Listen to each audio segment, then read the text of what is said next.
Indonesia is known as the Emerald of the Equator, and Bali is known as the Island of Gods.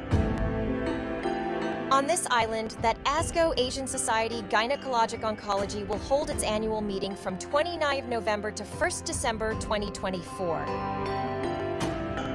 The event will be held at the Bali Nusa Dua Convention Center, a well-known venue for international events, with a capacity of 1,000 participants and modern infrastructure to host world-class meetings.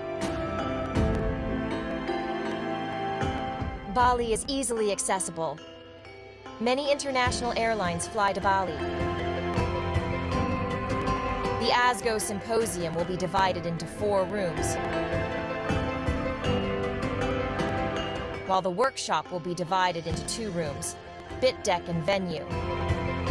This is the ASGO to your local committee.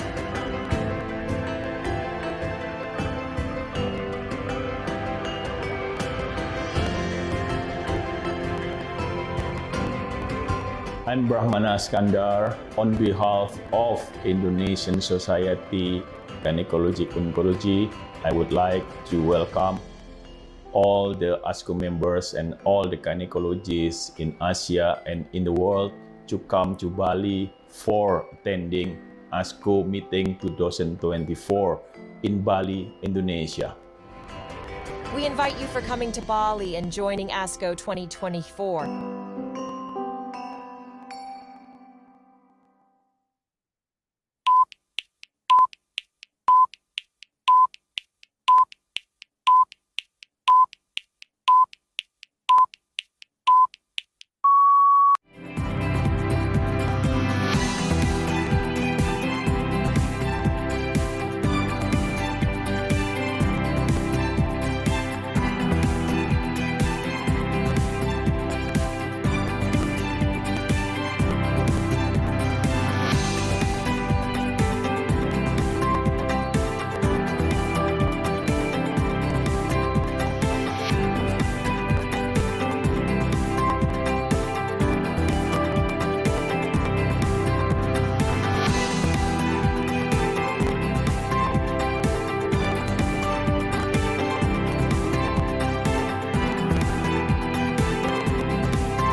Assalamualaikum warahmatullahi wabarakatuh, selamat sore dan selamat datang di ASHOGI seri ke-143. Apa saja kutanya Himpunan Onkologi Ginekologi Indonesia. ASHOGI merupakan webinar online series yang diselenggarakan oleh HOGI dan menjadi wadah diskusi seputar permasalahan dan kasus-kasus terkait onkologi ginekologi. Alhamdulillah kembali lagi bersama saya Dr. Hoirunisa sebagai host yang akan menemani bincang-bincang sore kita bersama ASHOGI. Dan tidak lupa kami juga mengucapkan terima kasih untuk rekan sejauh dokter, SPOG, ginekolog onkologi, serta para guru besar yang sudah mengikuti seri ASHOGI dari minggu ke minggunya. Dan selama 1 jam ke depan kita akan sama-sama berdiskusi tentunya bersama narasumber yang sudah pakar di bidangnya. Dan sore ini topik bahasan kita adalah mengenai fertility sparing surgery pada kanker serviks. Di sini sudah hadir para narasumber dan moderator yang akan berbagi update ilmunya dengan kita. Izinkan saya menyapa terlebih dahulu yang pertama narasumber kita yaitu Dr. Cut Adia Adela, spesialis obstetrik ginekologi, subspesialis onkologi. Beliau ini merupakan konsultan onkologi ginekologi dari Fakultas Kedokteran Universitas Sumatera Utara di RSUP Haji Adam Malik, Medan. Selamat sore Dr. Adia. Selamat sore Mbak Nisa. Terima kasih dokter sudah berkenan hadir. Dan narasumber kita yang kedua yaitu Dr. Muhammad Yusuf, spesialis obstetrik ginekologi, subspesialis onkologi. Dr. Yusuf ini merupakan konsultan onkologi ginekologi di Rumah Sakit Kanker Darmais Jakarta. Ini beliau sedang OTW join, mudah-mudahan tidak problem dengan sinyalnya ya. Nanti kita tunggu bersama. Kemudian yang akan menjadi moderator kita pada sore hari ini yaitu Dr. Supriyadi Gandami Harja, spesialis obstetrik ginekologi, subspesialis onkologi. Beliau merupakan konsultan onkologi ginekologi di Fakultas Kedokteran Universitas Padjadjaran di RSUP Dr. Hasan Sadikin Bandung. Selamat sore Dr. Supriyadi. Selamat sore. Terima kasih sudah berkenan hadir. Baik, untuk seluruh peserta Asogi, jangan lupa untuk kembali mengakses akun pelataran Slack-nya. Jangan lupa join Zoom dari awal sampai akhir karena sistem akan mencatat kehadiran secara otomatis dan nanti akan secara otomatis terverifikasi 1 hari setelah acara selesai. Kemudian seluruh peserta kami minta untuk menyelesaikan pembelajarannya sebelum sampai dengan hari Jumat. Bila ingin mengajukan pertanyaan, bisa langsung menekan tombol raise hand atau bisa menuliskan pertanyaannya di fitur Q&A yang sudah kami sediakan. Dan sebelum kita memasuki sesi diskusi dan pemaparan, saya mengundang Sekjen Hoki yang juga turut hadir pada sore hari ini untuk memberikan sambutan ya dan membuka acara kepada Dr. Tovan Widya Utami, spesialis obstetrik ginekologi, spesialis onkologi. Kami persilakan.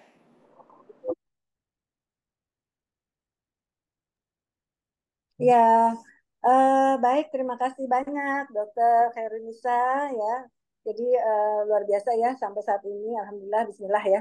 Saya mohon izin kepada Profesor Dokter Senior semuanya. Dalam hal ini saya mewakili Bapak Ketua Umum kita yang saat ini berada di Dublin ya, Irlandia untuk menghadiri International Gynecological Cancer Society Congress gitu ya.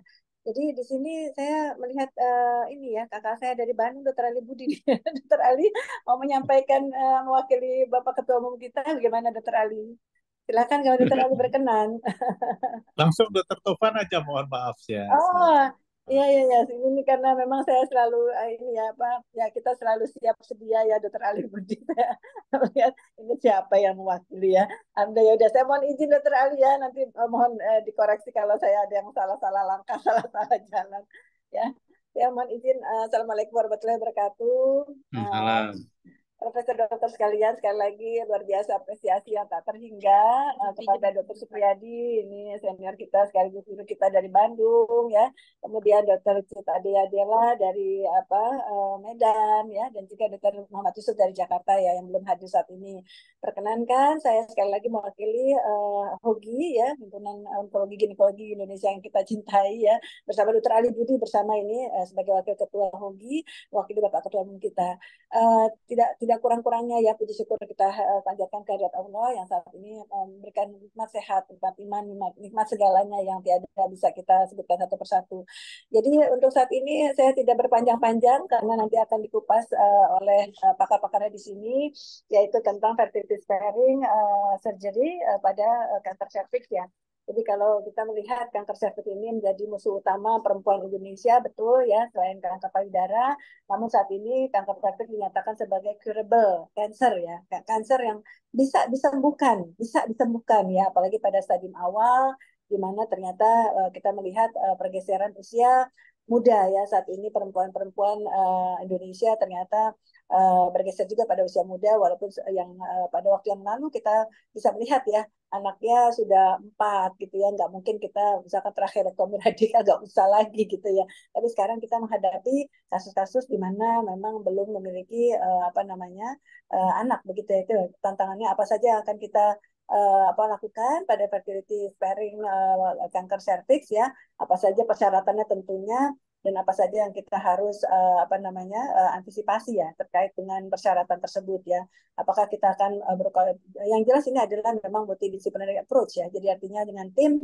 dalam arti kita untuk menciptakan suatu fertilitas tadi, jangan sampai kita men-sacrifice untuk terapi definitif kansernya, namun ternyata untuk tujuan fertility-nya juga tidak tercapai ya. Mungkin itu saja singkat ya. Saya sampaikan terima kasih banyak kepada Dr. Supriyadi, Dr. Cit Adea, Dr. Muhammad Yusuf, dan tentu tak terlupakan juga Dr. Nisa ya, yang memang saat ini meluangkan waktunya ya untuk kita semua belajar bersama ya, karena namanya pendidikan atau ilmu itu memang harus diulang-ulang gitu ya. Baik, atas nama segala kerendahan hati, atas nama pengurus dan HOGI, kami mengucapkan banyak-banyak permohonan maaf jika memang banyak hal dirasa kurang berkenan ya pada sejauh sekalian yang begitu setia mengikuti acara webinar ilmiah ini ya. Sekali lagi selamat mengikuti. Saya tutup. Wassalamualaikum warahmatullahi wabarakatuh. Sampaikan salam hormat kepada teman-teman semuanya di sini. Saya kembalikan kepada Dr. Nisa. Silakan Dr. Nisa. Baik, terima kasih Dr. Tovan atas sambutannya berkenan membuka acara Asuki pada sore hari ini. Baik, selanjutnya saya tidak berpanjang-panjang lagi, saya persilakan kepada moderator kita hari ini untuk memandu jalannya pemaparan dan juga diskusi kepada Dr. Supriyadi Ganda Miharja, spesialis obstetrik ginekologi, subspesialis onkologi. Kami persilakan. Ya, terima kasih. Selamat sore semuanya.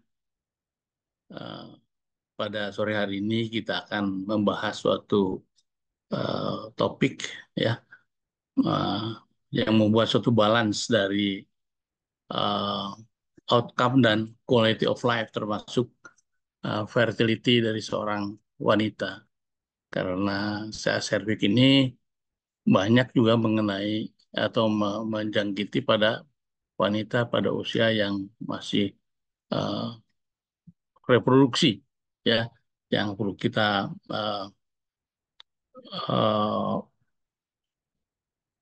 perhatikan atau dipertimbangkan bagaimana reproduksi seorang wanita pada treatment yang kita berikan. Nah, untuk selamat siang Dr. Muhammad Yusuf. Ya. Jadi sekarang udah lengkap kita. Ada Dr. Adelia dari USU ya, dari Medan. Ya, kemudian Dr. Muhammad Yusuf dari Darmais. Ya. Untuk yang pertama saya persilahkan Dr. Adelia untuk mempresentasikan topiknya, silakan. Ya, terima kasih Dr. Supriyadi. Selamat sore para sejawat ASHOGI yang saya sayangi. Pada kesempatan kali ini, alhamdulillah kita masih diberikan kesehatan, kesempatan untuk berkumpul, berdiskusi mengenai apa saja yang bisa kita tanya terkait kasus onkologi ginekologi. Nah, hari ini kebetulan saya ditugaskan untuk membawa kasus fertility sparing surgery for cervical cancer. Mungkin saya minta tolong slide-nya bisa dari Mbak Lucy.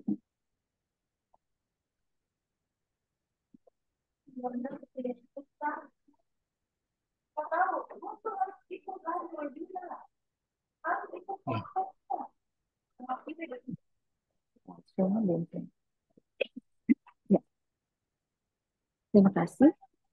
Adapun slide berikutnya, adapun outline kita hari ini adalah outline kita hari ini. Slide. Nah, selanjutnya seperti biasa kita membahas sedikit tentang kanker serviks ya. Kanker serviks ini seperti kita ketahui merupakan salah satu kanker yang paling umum pada wanita, di mana menempati urutan keempat setelah payudara, kolorektal, dan paru. Nah, pada umumnya terjadi pada negara-negara yang berpenghasilan rendah, yakni 85-90% itu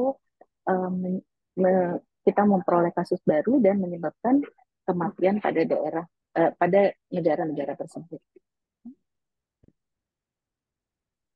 Untuk epidemiologi, di sini saya rasa udah bisa langsung kita skip aja karena kita udah sering bahas. Slide.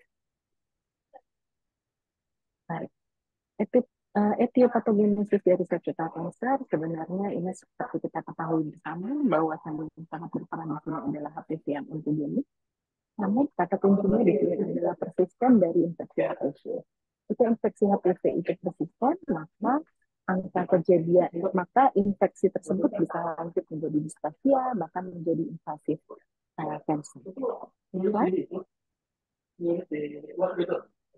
Nah, ini natural history of HPV infection, di mana kita tahu bersama HPV ini menghasilkan protein virus E6, E7, yang mana E6 ini menginaktivasi dari protein B53 yang bertugas sebagai tumor supresor gen. Kemudian yang E7 menonaktifkan PRP. Nah, Jadi di sini mengakibatkan sel menjadi proliferasi yang tidak terkendali. Right? Nah, ini adalah staging dari cervical cancer, seperti kita ketahui bersama, slide. Ya, untuk diagnosis, bagi yang mikroinvasif yang kita sebut dengan stadium 1A1 dan stadium 1A2 itu kita lakukan melalui pemeriksaan mikroskopis, bisa berasal dari biopsi spesimen ataupun lead atau juga cold micronization. Nah, sedangkan yang invasif apabila dia lesinya bisa kita lihat atau terlihat, bisa kita lakukan biopsi punch.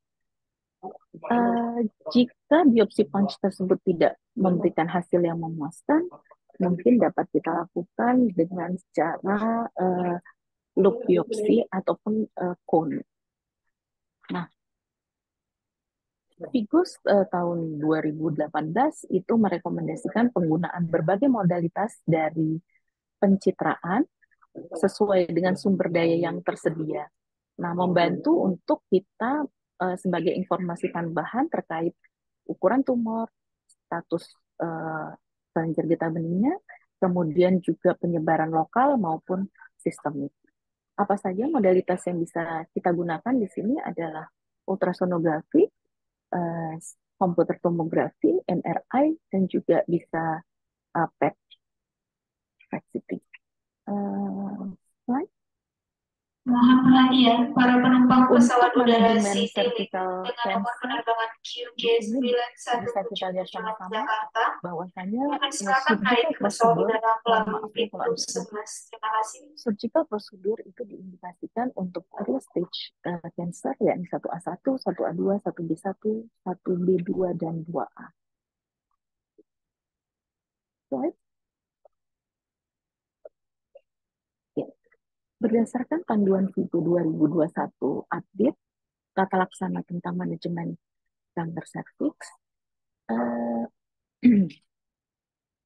jika pada stadium 1A1, di mana masih menginginkan fungsi reproduksi, maka bisa kita lakukan konisasi serviks dengan pemantauan yang ketat. Ya. Kemudian jika mikroinvasif karsinoma Figo stage 1A2, dilakukan konisasi serviks dengan limfadenektomi pelvis dan juga bisa secara abdominal maupun secara minimal invasif. Alternatif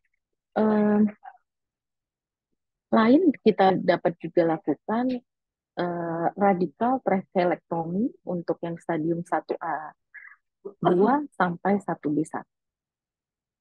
Right? Ya.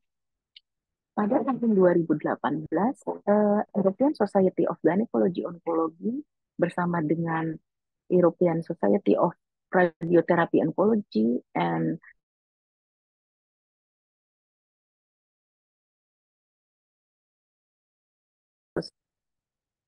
membuat suatu guideline yang mana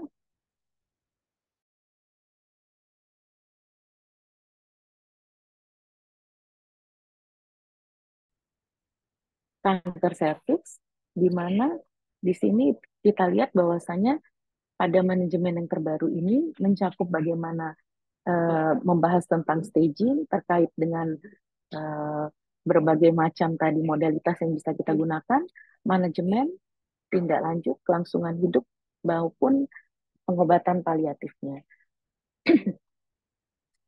Pengelolaan fertility sparing juga pada kasus awal dan lokal lanjut kanker serviks yang invasif juga dibahas pada guideline. Slide.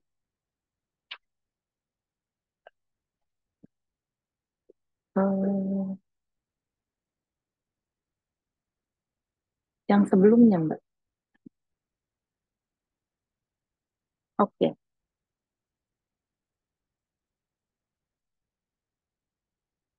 Bagi kasus maaf, fertility sparing terapi ini merupakan alternatif dari terapi radikal histrektomi yang bisa kita lakukan pada wanita usia muda yang masih menginginkan fungsi reproduksinya, di mana ukuran tumor kurang dari 2 cm dengan hasil PA, squamous cell carcinoma, dan HPV-related adenokarsinoma. Namun sebelum kita memulai dari fertility sparing ini, tentu kita harus mengadakan konseling yang benar terkait resikonya, kemudian juga harus dilakukan di pusat onkologi fertility, ya, karena di sini seperti yang tadi disampaikan oleh Dr. Tovan, kita membutuhkan multidisiplin untuk melakukan hal ini.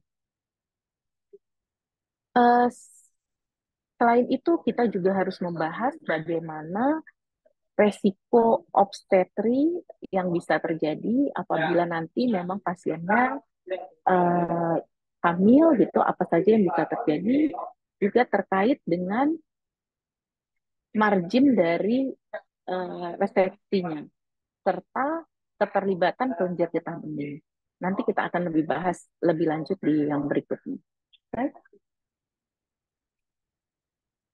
Pengobatan fertility sparing ini seperti tadi dikatakan harus dilakukan pada pusat onkologi ginekologi, kemudian juga tidak direkomendasikan jika pada subtipe histologi yang agresif, seperti misalnya karsinoma neuroendokrin, kemudian adenokarsinoma yang tidak related dengan HPV, kemudian karsinosarkom.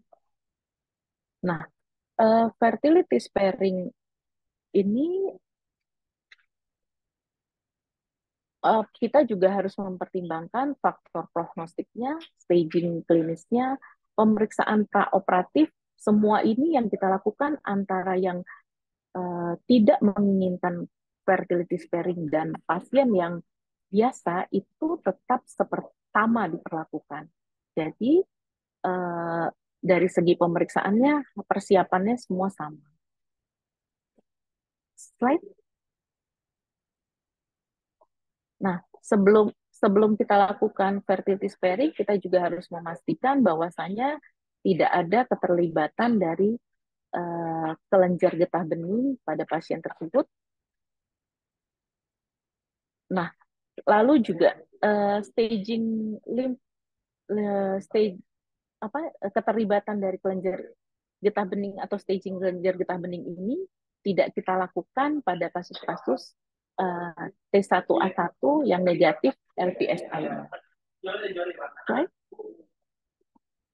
Nah, gambar ini merupakan skematik atau algoritma yang bisa digunakan berdasarkan panduan dari ESGO, ESTRO, dan ESP mengenai manajemen cervical cancer yang membutuhkan fertility, menginginkan fertility sparing. Di sini juga dikaitkan dengan tipe histopatologi, yakni squamous cell carcinoma ataupun HPV yang berhubungan dengan adenokarsinoma. Slide. Nah, tabel ini adalah fertility sparing yang terkait di mana bisa kita lihat keterlibatan dari kelenjar getah bening dalam staging intraoperatif, apakah dia positif atau dia negatif. Jika ada keterlibatan kelenjar getah bening yang terbukti selama operasi, maka niat kita untuk fertility sparing ini harus dihentikan. Pasien harus dirujuk untuk kemoterapi, kemoradioterapi, ataupun brachyterapi. Nah, biasanya kita lakukan pemeriksaan untuk memastikannya juga kita bisa lakukan frozen section pada kelenjar getah bening tersebut. Slide. Tujuan spesifik dari operasi fertility sparing ini harus marginnya harus bebas, serta kita harus mempertahankan bagian atas daripada cervix. Sehingga kembali lagi frozen section intraoperatif sangat dibutuhkan untuk menentukan margin yang bebas atau tidak. Nah, prosedur mempertahankan prosedur ini bisa saja berupa konisasi dan simple tracheektomi. Ini pada kasus-kasus yang T1A1, T1A2 tumor dengan tidak ada keterlibatan dari LVSI. Nah, untuk kasus-kasus yang T1B1 dengan LVSI negatif, konisasi atau simple tracheektomi masih bisa jadi pilihan, walaupun radikal tracheektomi juga sangat sangat masih sangat baik untuk dilakukan. Slide.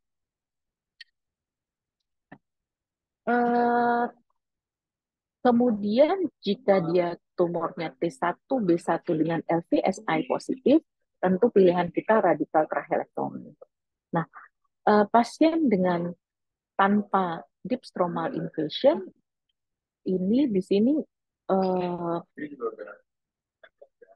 dapat kita dengan free tumor margin dapat kita lakukan simple tracheektomi. Slide. Oke. Nah, terapi untuk fertility sparing ini jika lebih dari 2 cm, maka di sini akan resiko kekambuhannya akan lebih besar, sehingga dia tidak kita anjurkan menggunakan terapi yang standar. Nah, bisa saja kita lakukan neoadjuvan kemoterapi, kemudian diikuti dengan radikal tracheektomi, bisa melalui vagina ataupun bisa melalui transabdominal. Nah, yang penting adalah mapping dari pelvic lymph node juga harus dinilai bahwasanya di lymph node free dari metastasis tumor. Nah, selanjutnya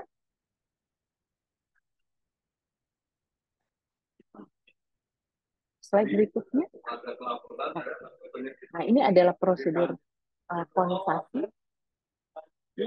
Nah, seperti kita ketahui, ini adalah berbentuk kerucut daripada serviks, di mana di sini dari tinjauan secara sistematik yang telah dilakukan oleh 347 penderita kanker serviks tadi awal, yaitu 1A1 dan 1B1, di sini angka kekambuhannya sekitar 0,4%. Ya, jadi kalau dari sini hasil konisasi dan tracheektomi yang simple menunjukkan hasil yang cukup baik pada kasus-kasus 1A1 dan 1B1. Nah, kemudian slide berikutnya, simple tracheektomi. Nah, simple tracheektomi di sini dilakukan biasanya secara transvaginal, ya. Kemudian kita juga secara outputnya di sini kalau kita lihat memberikan hasil kehamilan yang lebih baik daripada tracheektomi radikal. Slide.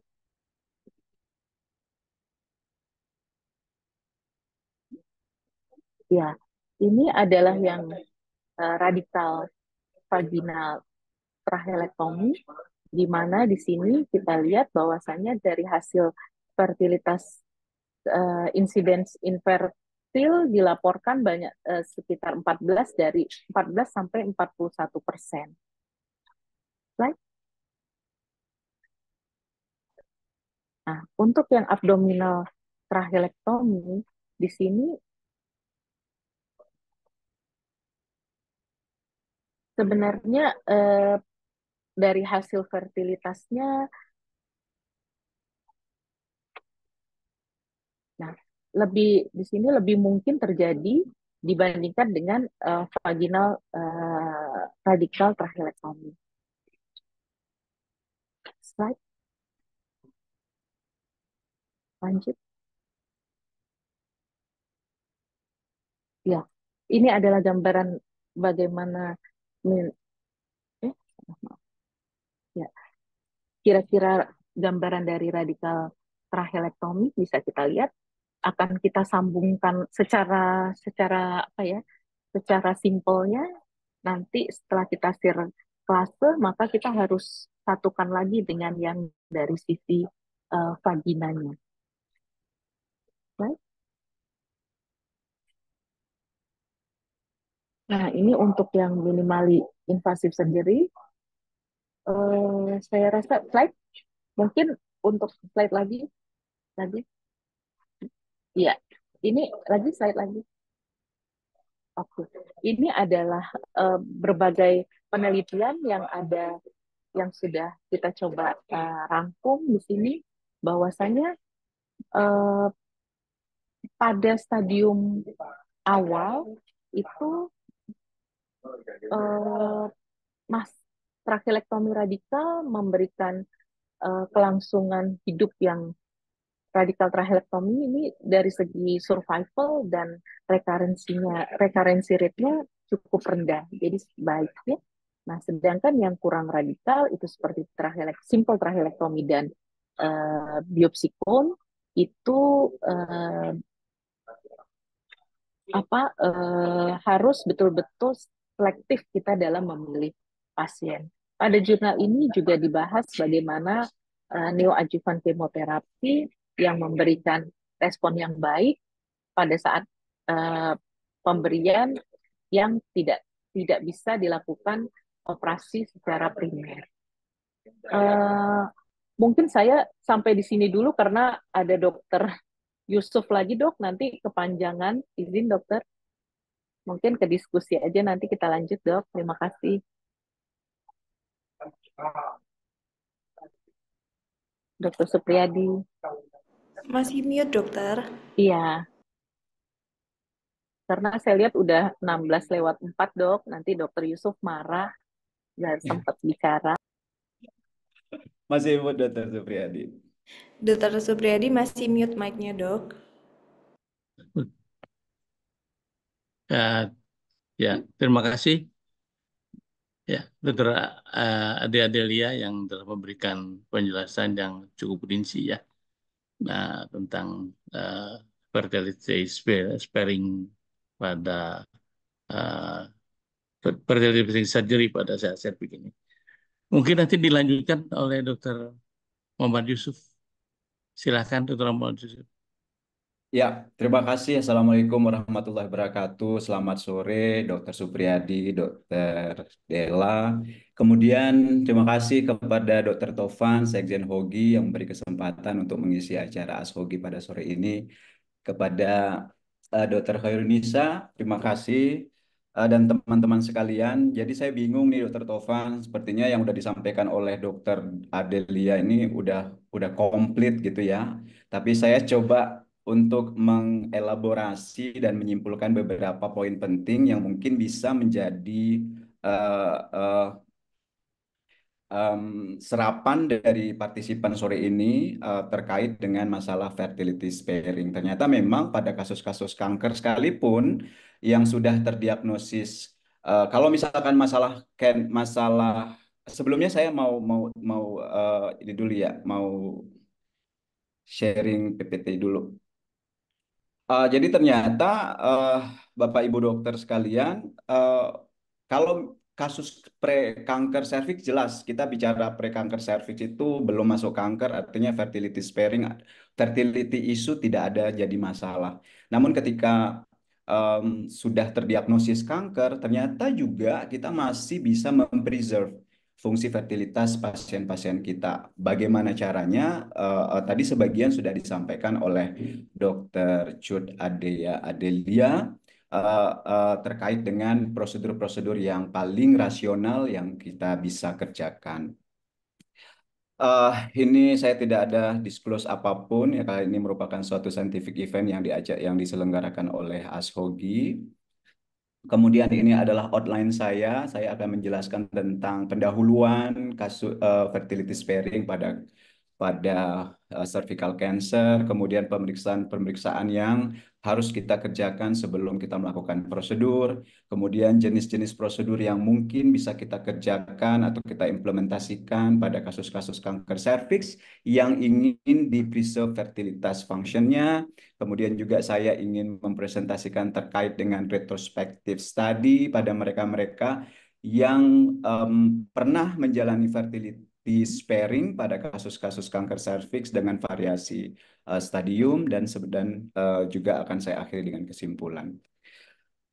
Tentunya kalau misalkan melihat gambar ini, kita sama-sama harus memastikan pada kasus kanker serviks yang menjadi target utama kita adalah oncological outcome. Oncology outcome itu menjadi satu fokus utama kita karena oncology outcome yang buruk tentu akan membahayakan nyawa pasien. Namun oncology outcome ini harus kita balance dengan quality of life. Pada kasus kanker serviks yang terjadi pada wanita usia muda, tentu keinginan memiliki anak itu masih relevan dengan quality of life. Artinya fertility issue menjadi satu pertimbangan bagaimana kita mengakomodasi pasien-pasien kita. Nah, balancing dari oncological outcome dengan quality of life dalam hal ini adalah fertilitas issue yang akan menjadi pokok bahasan kita sore ini. Sebagian besar kasus-kasus kanker serviks sudah bergerak ke kejadiannya dengan periode usia yang lebih muda. Seringkali terjadi pada usia antara 35 sampai 44 tahun. Nah, pada kelompok usia 35 sampai 44 tahun ini, fertility issue merupakan suatu hal yang sangat dominan atau penting untuk diakomodir pada mereka yang terdiagnosis kanker serviks. Namun, bagi mereka yang tidak masuk ke dalam kandidat fertility sparing, maka dampaknya adalah akan terjadi dampak psikososial terkait dengan fertilitas isunya. Nah, ketika kita membicara tentang fertility issue pada kasus kanker serviks kelompok usia muda, tentu yang ingin kita diskusikan, yang ingin kita lakukan adalah prosedur-prosedur yang lebih less radikal. Ketika kita bicara masalah apakah ini pasien akan kita kerjakan radikal trachelectomy atau simple trachelectomy. Untuk itu kita akan coba lihat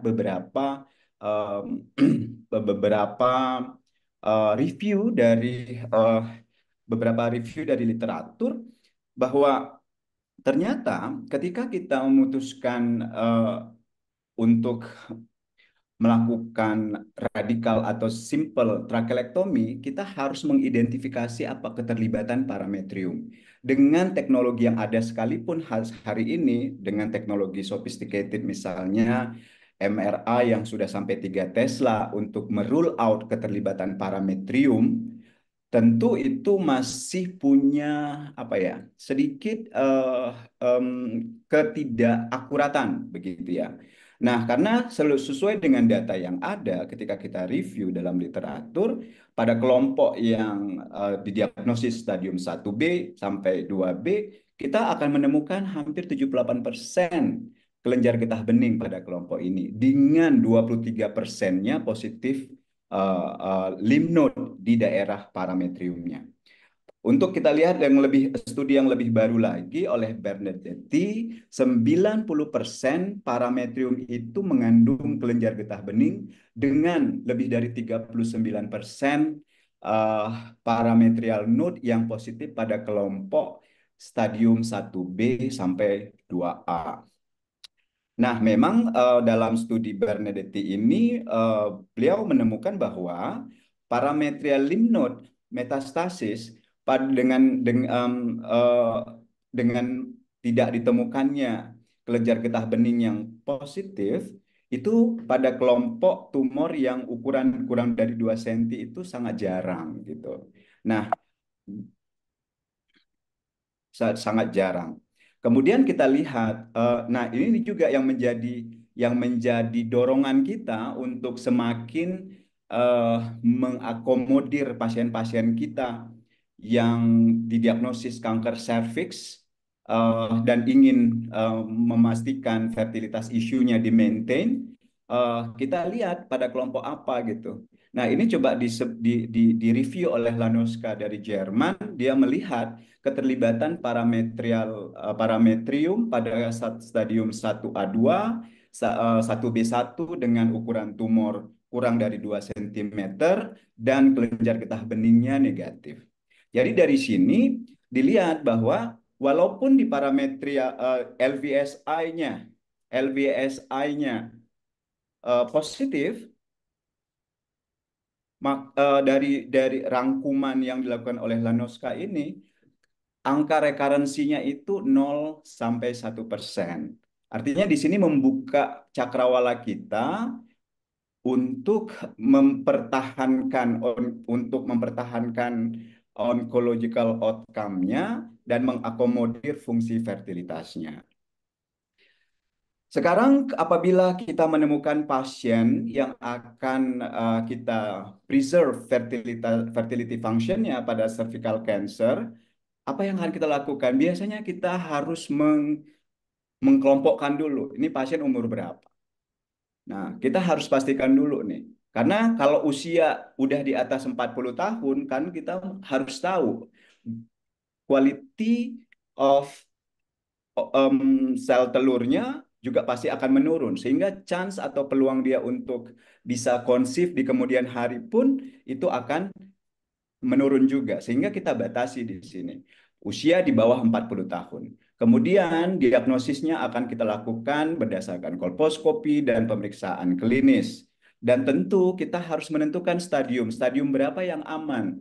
Stadium 1A1 masih aman, stadium 1A2 masih aman, dan stadium 1B1 dengan lesi tumor kurang dari 2 cm dianggap memberikan prognosis terbaik untuk di-preserve fungsi fertilitasnya.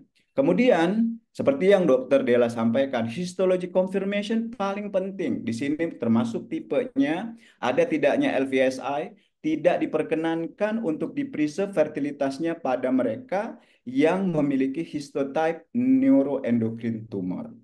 Kemudian kita juga harus disarankan untuk melakukan pemeriksaan MRI. Tujuannya apa di sini? Untuk melihat ada keterlibatan parametrium atau nodal involvement. Kelenjar getah beningnya membesar apa tidak. Dengan kita melakukan pemeriksaan MRI di sini, kita bisa melihat berapa luas sih keterlibatan endocervical canal, berapa sih panjang endocervical canal, sehingga kita bisa tahu di area mana yang akan kita potong. Kemudian kita juga harus identifikasi batas atas dengan ismus, uterine ismusnya gitu. Nah, kalau bisa, kalau misalkan kira-kira di tempat kita memungkinkan untuk kita lakukan VC batas tumor, itu lebih baik gitu ya. Kemudian dengan MRI juga kita bisa mengidentifikasi adakah keterlibatan kelenjar getah bening apa tidak. Dan yang paling penting, pasien ini betul-betul pengen hamil dan memiliki sumber daya untuk hamil.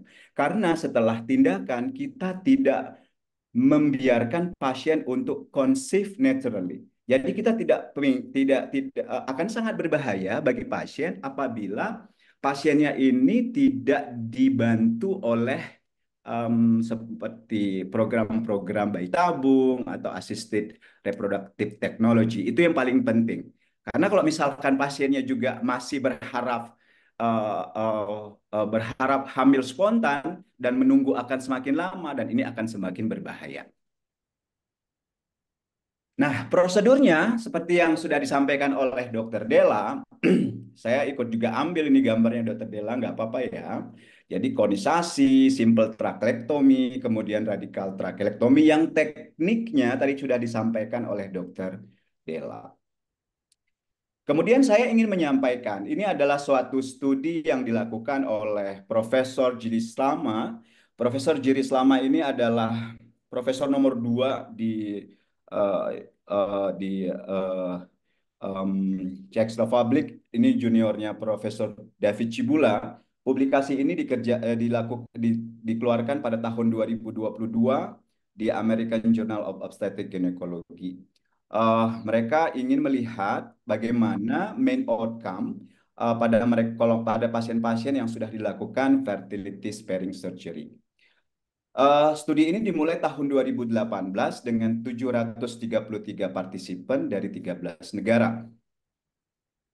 Yang masuk dalam kriteria inklusi studi ini adalah mereka yang berusia 18 sampai 40 tahun dengan Vigo stage 1A1 dengan keterlibatan LVSI dan stadium 1A2 juga masuk dalam studi ini. Kemudian any histotype, any grade, kemudian semua prosedur fertility sparing, kemudian semua cara staging lymph node dan dilakukan follow up selama 3 tahun. 3 bulan maksud saya. Studi ini adalah studi cohort, kemudian 66% dari basic karakteristik studi ini adalah mereka yang belum pernah punya anak, usia rata-rata 32 tahun, median follow up-nya 6 tahun, kemudian 70% histopatologinya adalah KSS dan hampir 30% histologinya adalah adenosquamous. Stadium 1B1 mendominasi pada studi ini yaitu 54% dengan LVSI yang positif itu ditemukan 53,7% pasien. Dan prosedur diagnostik yang paling umum di sini adalah konisasi didapatkan 61%.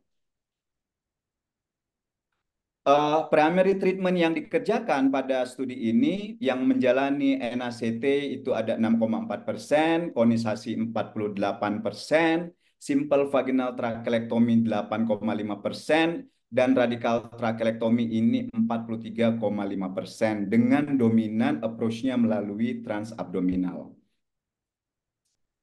Kemudian yang menjalani sentinel node biopsi ada 40%, yang menjalani pelvic lymphadenectomy 67,8%, para aortic lymphadenectomy 3,3%, dan yang mendapatkan serklase placement sekitar 23,3%.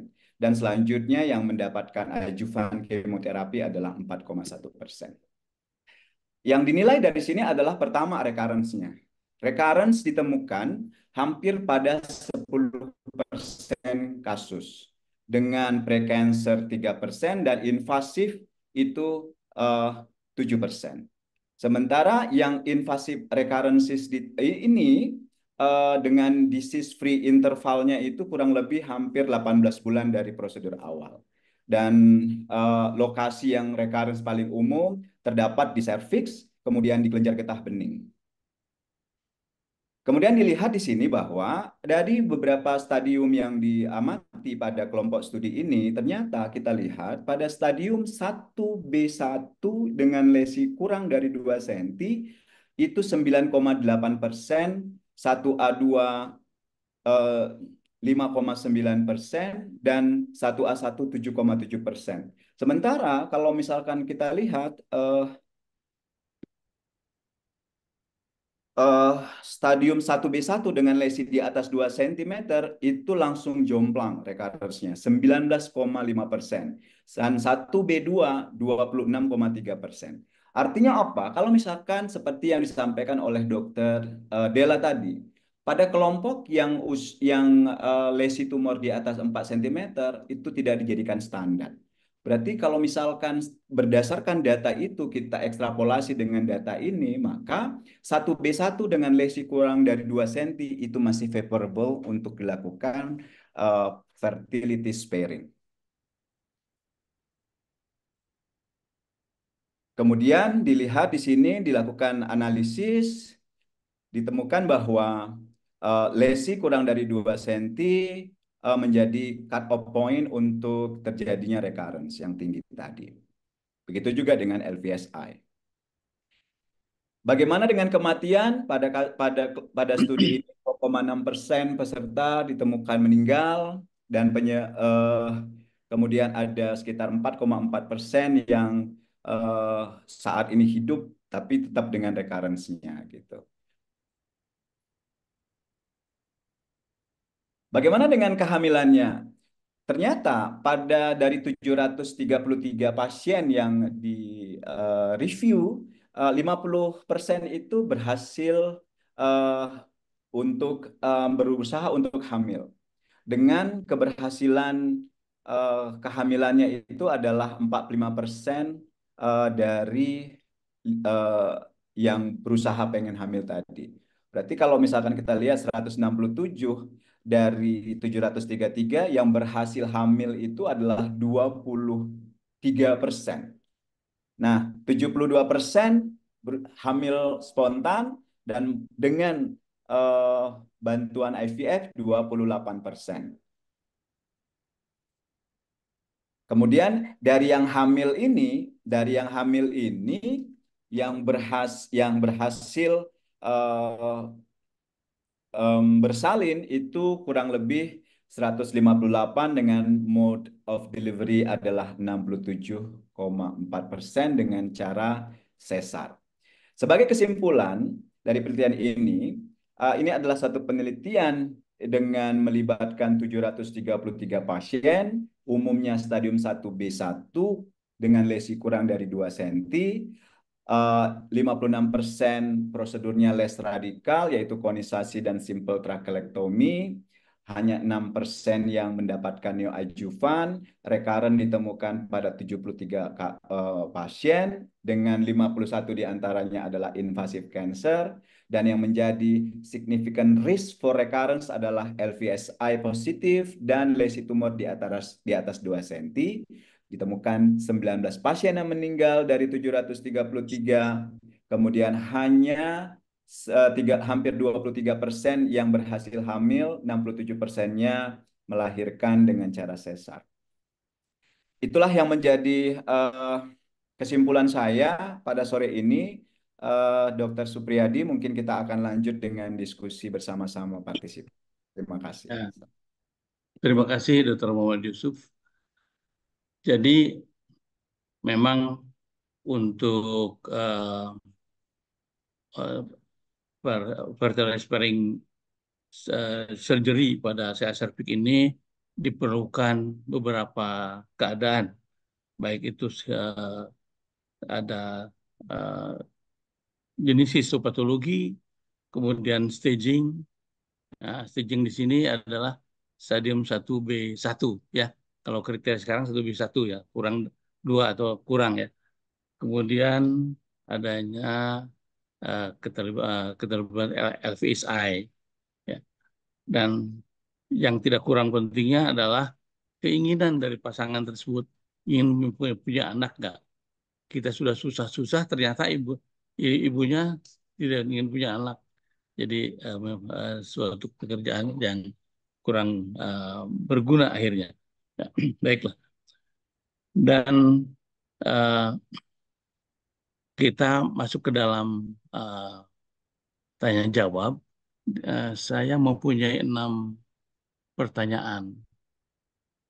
Ya, yang pertama adalah pada fertility sparing pada saya cervix dengan tracheotomy radikal, apakah dilakukan perseverasi arteri uterina juga? Barangkali siapa yang mau jawab, Dokter Ade Adelina? Ya, silakan.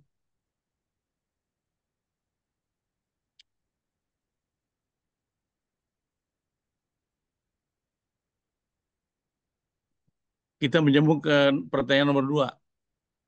Apakah jenis adenokarsinoma merupakan kontraindikasi tracheotomy radikal? Barangkali ini untuk Dr. Muhammad Yusuf.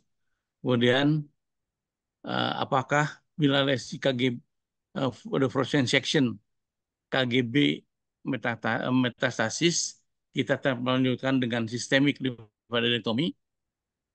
Ya. Saya kira ke Dr. Muhammad Yusuf ya. Ya. Begini, baik Dr. Supriyadi, saya jawab dulu ya dok. Apakah jenis adenokarsinoma merupakan kontraindikasi trachelectomy radikal? Saya menjawabnya tidak gitu ya dok. Jadi memang pada kasus-kasus preservasi fertility ini yang kita kerjakan diperkenankan pada histotype baik itu squamous karsinoma ataupun adenokarsinoma. Jadi pada kelompok kecuali neuroendocrine tumor yang highly agresif. Itu yang saya ingin sampaikan. Kemudian apabila pada VC KGB ditemukan metastasis, apa yang dilakukan? Nah, ini kontroversi, Dokter Supriyadi. Ini kontroversi. Selama ini saya mengacu kepada studi Abrax. Studi Abrax itu adalah suatu studi yang melihat untuk melakukan abandon suatu prosedur radikal hysterektomi pada lymph node metastasis intraoperatif. Dalam studi Abrax ini ditemukan bahwa angka survival ketika kita melakukan abandon hysterektomi dibandingkan kalau misal kita lanjutkan hysterektomi radikal plus systematic lymphadenectomy, itu angka survivalnya lebih tinggi pada kita yang melakukan abandon prosedur tadi, Dok. Pertimbangannya adalah, pertama, dengan kita melakukan systematic lymphadenectomy lanjutan, resiko komplikasi akan semakin tinggi. Yang kedua, dengan semakin baiknya teknologi radiasi yang kita miliki hari ini, maka kecenderungan pasien untuk terlambat mendapatkan radiasi dibandingkan kalau misalkan pasien menjalani operasi lanjutan itu akan semakin lebih pendek gitu. Nah, memang studi ini memang jelas sekali untuk mendukung kepada suatu abandon radical hysterectomy plus systematic lymphadenectomy. Jadi kalau selama ini yang saya kerjakan adalah apabila saya menemukan KGB membesar, saya lanjutkan dengan VC dan ternyata hasil VC-nya positif metastasis, artinya saya tidak melakukan systematic lymphadenectomy, saya tidak melanjutkan radical hysterectomy. Pertimbangannya adalah karena di tempat saya bekerja, antrian untuk radiasinya juga tidak begitu panjang, kemudian teknologi radiasi yang dimiliki juga cukup baik, sehingga dengan atas dasar itu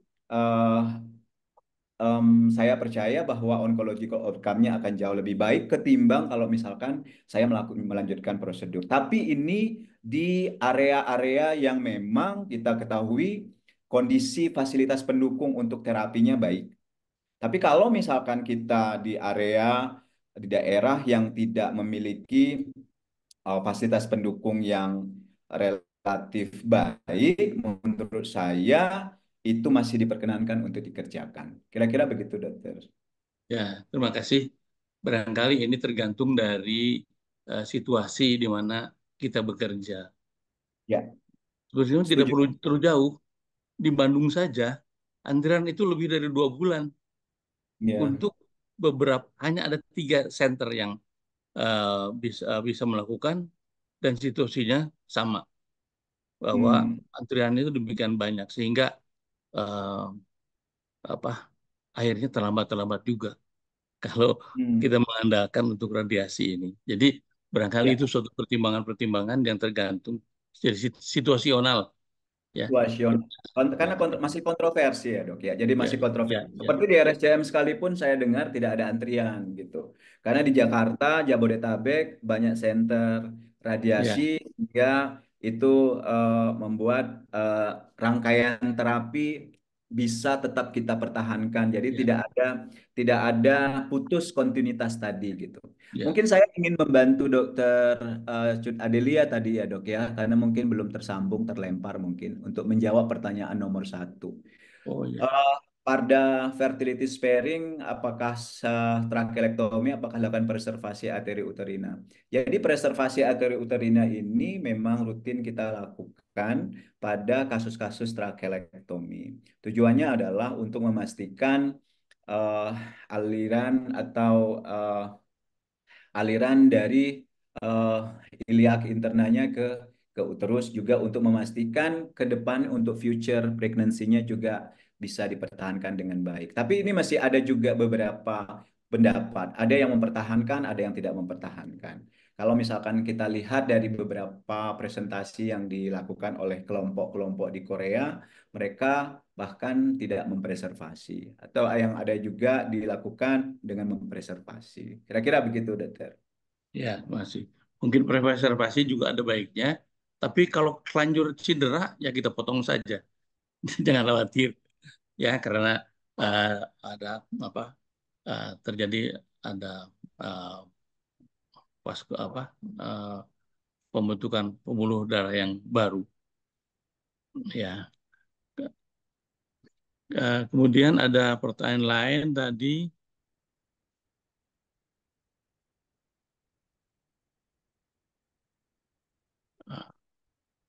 Sebentar. Ini apakah ada perbedaan terapi pada adenosea yang HPV related dibandingkan yang tidak? Tadi yang dijelaskan oleh Dr. Sud Adelia sebetulnya. Kalau masih ada Dr. Sud atau Dr. Muhammad Yusuf mau, Ya. mau Mohon izin Dr. Supriyadi, Dr. Yusuf, Dr. Della mohon izin pamit karena sudah take off tadi. Iya tadi Jadi kedengaran Dr. panggilannya. Ya, Dr. Ucup yang Dr. Yusuf yang monggo silakan menjawab habis pertanyaannya. Oh iya, ya Dr. Tovan, saya plug ya Dr. Tovan. Bukan Dr. Della-nya yang mau flight. Oh, Dr. Della fly, bukan Dr. Della. Iya. Jadi Silakan dok, silakan. Baik, Dok. Jadi perbedaan terapi pada yang mereka SPV related dan non related ini tidak ada ya, Dok ya. Jadi perbedaannya memang cuma prognosisnya saja gitu. Tapi kalau untuk terapi sama standar gitu. Jadi memang kita tidak membedakan antara prosedur treatment standar pada mereka yang SPV related maupun yang non SPV related.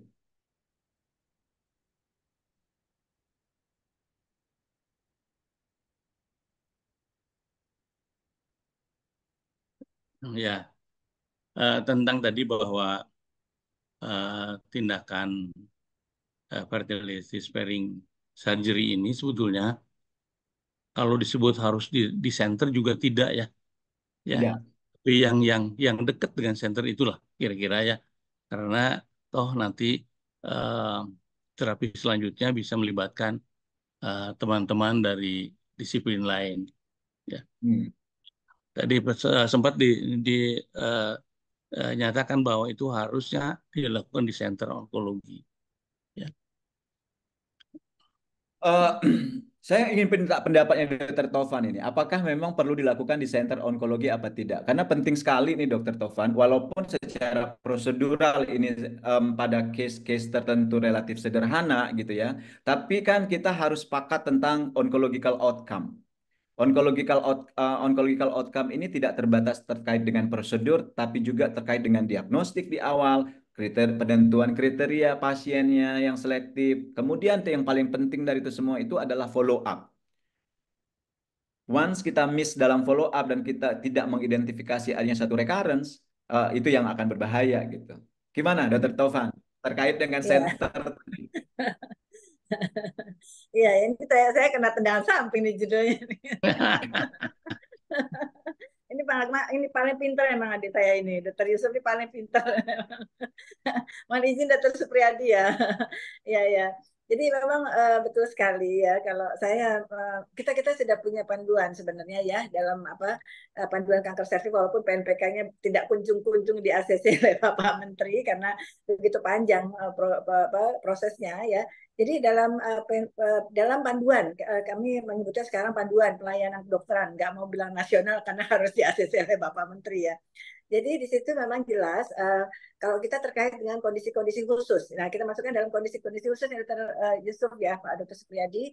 Jadi dalam rangka oncofertility ya. Jadi fertility sparing, surgery termasuk di dalamnya kita cantumkan dan memang kita stated di situ dalam suatu center onkologi gitu ya. Terlepas dari tindakannya misalkan hanya dilakukan tracheektomi ataupun bahkan konisasi ya. Sebenarnya ini adalah bagaimana kita bisa membina suatu kebiasaan manajemen yang baik ya. Jadi SOC namanya standard of care ya. Standard of care pada pasien-pasien yang memang primary disease-nya adalah cancer gitu ya. Jadi terus terang bukan kami artinya mengambil semua tindakan yang bisa kita delegasikan kepada teman sejawat ginekologi non onkologi ya, tapi kita memang berorientasi pada patient oriented ya, patient oriented dan bagaimana memudahkan jenjang konsultasi karena ini memang kalau fertility sparing jelas itu adalah MDT ya, multidisciplinary team gitu, yang memang ada center onkologinya ya kita kokoh untuk melakukan suatu kolaborasi dengan teman-teman dari misalkan endokrin fertility endokrin reproduksi ya kemudian juga hal terkait misalkan biologis dan seterusnya itu hanya ada pada suatu center yang memang jenjangnya adalah rumah sakit tipe A ya bahkan begitu ya Dr. Yusuf. Dan itu memang kita sepakati, ya. Kecuali kalau pada kondisi yang sangat memaksa. Di situ jelas pada SGO guideline juga sama ya, bahwa kita tahu SOC standar protokol treatmentnya, tapi ketika itu tidak bisa kita penuhi maka kita jatuh pada kondisi yang memang di bawah ideal begitu ya. Ya. Demikian Dr. Yusuf, mudah-mudahan bisa ini ya kita sepakati bersama Dr. Supriyadi. Terima kasih ya. Mohon maaf, berapa lama waktu tersisa?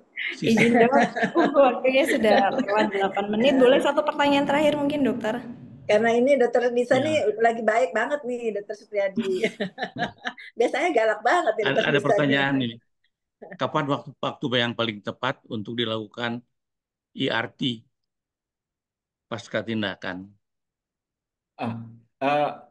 Waktu yang paling tepat tentunya dari sisi onkologinya ketika sudah pada saat evaluasi kita tidak menemukan adanya disease ya dok ya. Jadi dan tentunya kita di sini kolaborasi dengan teman-teman dari endokrin dan subinfertility ini penting untuk melanjutkan rangkaian prosedur ART tadi. Jadi dengan itu mungkin akan bisa kita balancing tadi antara onkologi outcome sama fertility-nya successful-nya seperti apa gitu. Jadi makanya tidak berjalan sendiri-sendiri. Penting di situ kita kolaborasi antara onco team sama fertility team gitu. Jadi kapan waktunya? Mungkin pada saat evaluasi setelah prosedur kita tidak mendapatkan atau tidak ada evidence dari disease-nya, kita lanjutkan dengan perbantuan dari fertilitasnya. Gitu. Memang ada yang menganjurkan sedikitnya 6 bulan ya, biar jejas-jejas bekas operasi ini menghilang dulu. Ada yang menganjurkan sampai 2 tahun agar kita yakin bahwa tidak ada suatu rekarensi. Ya, rekarensi makin lama makin sedikit kemungkinannya. Ya, barangkali itulah. Tergantung compliance pasien juga, Dokter Supriyadi ya. Ya, betul-betul. Baru operasi kemudian untuk hamil saya kira memberatkan secara psikologis. Ya. Barangkali cukup dokter sampai di sini ya Dokter Tovan ya. Takut waktunya kepanjangan. Mudah-mudahan ke depan kita bisa lebih lebih jauh untuk mendiskusikan tentang hal-hal ini ya, terutama tentang fertility sparing ya. Mungkin nanti setelah mendapat terapi lebih jauh, bisa setelah radiasi, apa yang kita tindakan agar fertility ini bisa tetap kita jaga. Itu barangkali. Ya, betul dok. Terima kasih saudara sekalian. Ya, kita akhiri pertemuan kita ini dengan ucapan alhamdulillah. Semoga akan menjadi kebaikan bagi kita semua. Terima kasih. Wassalamualaikum warahmatullahi wabarakatuh. Waalaikumsalam warahmatullahi wabarakatuh. Jadi sebelum Dr. Nisa mungkin saya mohon izin, ini memang akan menjadi bahan teaching class nanti kelihatannya Dr. Supriyadi ya. Dalam teaching class kita akan bahas 3 jam lebih ya. Mungkin kita akan kuliti habis tentang fertility sparing surgery pada beberapa gynae cancer ya. Itu nanti akan menjadi satu topik yang sangat seru dan akan dikupas lebih kompleks dan lebih komprehensif lagi. Terima kasih banyak Dr. Supriyadi, Dr. Yusuf. Silakan Dr. Nisa. Baik, terima kasih Dr. Tovan. Terima kasih juga kami sampaikan kepada seluruh narasumber. Dr. Yusuf terima kasih, Dr. Cut Adia tadi juga terima kasih, Dr. Supriyadi terima kasih. Apresiasi setinggi-tingginya untuk sedekah ilmunya sore hari ini. Karena mungkin keterbatasan waktu juga, tidak semua pertanyaan yang masuk bisa kami jawab. Mohon maaf sebelumnya. Nanti kami akan kupas habis ya Dr. Tovan ya, mungkin di seri teaching class yang berikutnya. Iya. Baik, memang semakin kini tren kanker itu banyak didapatkan pada wanita usia muda sehingga fertility sparing surgery menjadi salah satu konsen oleh para onkolog. Namun sekali lagi fertility sparing surgery bukanlah terapi definitif dan ada kriteria khusus yang harus dipenuhi sehingga KIE kepada pasien dengan segala risiko kekambuhannya sangatlah penting. Tentunya juga perlu multidisiplin approach. Baik, apa yang kita diskusikan semoga pada hari ini memberikan banyak manfaat. Tidak terasa 1 jam lebih ini sudah kita berdiskusi, mohon maaf. Dan kami mengucapkan juga kepada seluruh peserta untuk bisa mengecek pelataran sehatnya secara berkala, kemudian menyelesaikan pembelajaran sampai batas waktu hari Jumat. Dan saya tidak bosan-bosan mengingatkan kembali tanggal 28 November sampai 1 Desember 2024 Hogi akan menjadi tuan rumah ASGO Meeting 2024 di mana akan diselenggarakan di Bali. Akan ada simposium internasional dengan 7 workshop dengan total 170 SKP Kemenkes. Slot registrasi untuk peserta masih tersedia sampai menjelang acara nanti di bulan November dan info lengkap bisa diakses melalui website www.asgo2024bali.org. Jangan sampai ketinggalan vibes update ilmu level internasional di negeri sendiri. Baik, jangan khawatir untuk yang ketinggalan join Asogi dari awal sampai akhir pada sore hari ini bisa mengakses full videonya di akun YouTube Asogi. Begitu juga dengan seri-seri yang sebelumnya. Terima kasih banyak atas perhatian dan atensi seluruh peserta Asogi. Sampai jumpa di Asogi seri berikutnya. Kami izin undur diri. Wassalamualaikum warahmatullahi wabarakatuh. Wassalam. Dokter. Assalamualaikum warahmatullahi wabarakatuh. Atur nuhun sekali lagi Dr. Supriyadi, Dr. Yusuf. Sehat-sehat selalu dong. Terima kasih sehat ya walaupun masih muda. Indonesia is known as the Emerald of the Equator, and Bali is known as the Island of Gods. On this island, that ASGO Asian Society Gynecologic Oncology will hold its annual meeting from 29 November to 1st December 2024. The event will be held at the Bali Nusa Dua Convention Center, a well-known venue for international events, with a capacity of 1,000 participants and modern infrastructure to host world-class meetings. Bali is easily accessible. Many international airlines fly to Bali. The ASGO Symposium will be divided into 4 rooms, while the workshop will be divided into 2 rooms, Bit Deck and Venue. This is the ASGO to your local committee.